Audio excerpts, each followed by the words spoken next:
Bonjour et bienvenue dans cette vidéo. Aujourd'hui, on va parler de pourquoi ton ex essaye encore de te nuire alors qu'il est en couple. Bienvenue sur cette vidéo, moi je m'appelle Jessica TRBL, je suis ta coach en rupture amoureuse et relations saines. Et mon but c'est que tu retrouves une relation beaucoup plus saine avec toi pour t'ouvrir à l'amour, mais cette fois-ci à l'amour sain, celui que tu mérites. Sachez que c'est une question qu'on me pose assez souvent dans les clientes que j'accompagne. Elles revoient leur ex être en couple et pourtant cet ex-là revient constamment dans leur vie, revient les embêter, revient remettre en question leur identité. Mais pourquoi il fait ça, c'est ce dont on va parler aujourd'hui. Il y a quelque chose d'important à comprendre, c'est pas parce que vous refaites votre vie que vous avez fait le deuil de votre ancienne relation, que vous avez guéri de cette relation-là, que vous avez fait le tri entre ce qui vous appartient et ce qui ne vous appartient pas, que vous avez appris des choses, que vous en avez retenu des leçons. Parfois, pas du tout. Certains et certaines enchaînent de nouvelles relations, sans avoir fait le deuil de l'ancienne relation.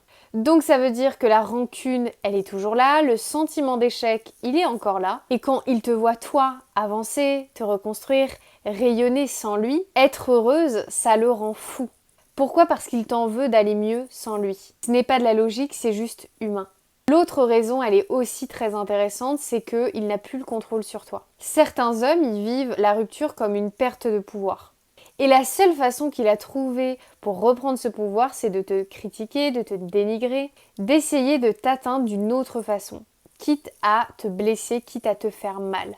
Mais ce comportement-là, il parle pas de toi. Il parle de ce que cette personne-là n'a pas encore réglé dans sa vie. S'il va moins bien malgré sa nouvelle vie, ce n'est pas de ta faute. Arrête de culpabiliser parce que c'est son travail à lui qu'il n'a pas encore osé faire. C'est-à-dire retravailler sur cette rupture amoureuse, faire le deuil de son ancienne relation avec toi. Tu n'as pas apporté ça parce que ça ne t'appartient pas. Toutes les étiquettes qu'il essaye de poser sur toi ne sont pas la vérité, mais c'est le reflet de ce qu'il n'a pas travaillé sur lui-même. Aujourd'hui, ce que tu as à faire, c'est à poser tes limites avec lui, mais aussi avec toi-même, pour ne plus prendre personnellement ses mots, ou même ses actions, et te focaliser sur la femme que tu es devenue grâce à cette rupture. La femme que tu es en train de devenir, qui est peut-être plus sereine, plus apaisée, plus à sa place. Apprendre à te protéger, c'est la base. Choisir ta paix plutôt que de continuer à écouter quelqu'un qui ne fait plus partie de ta vie. Quelqu'un qui est resté figé dans le passé ou dans la rancune. Tout ça, ça ne te concerne plus.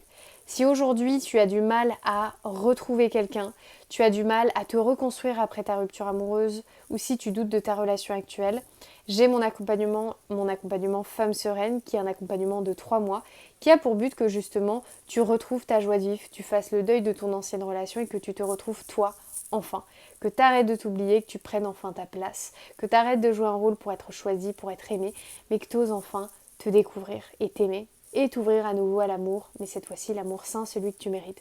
Si tu veux en savoir plus, tu peux directement prendre rendez-vous avec moi, le lien il se trouve en dessous de cette vidéo en description. Tu peux me poser toutes tes questions si tu en as en commentaire ou directement sur mon Instagram que je te mets juste ici. Et je t'envoie plein de belles ondes et je te dis à la semaine prochaine.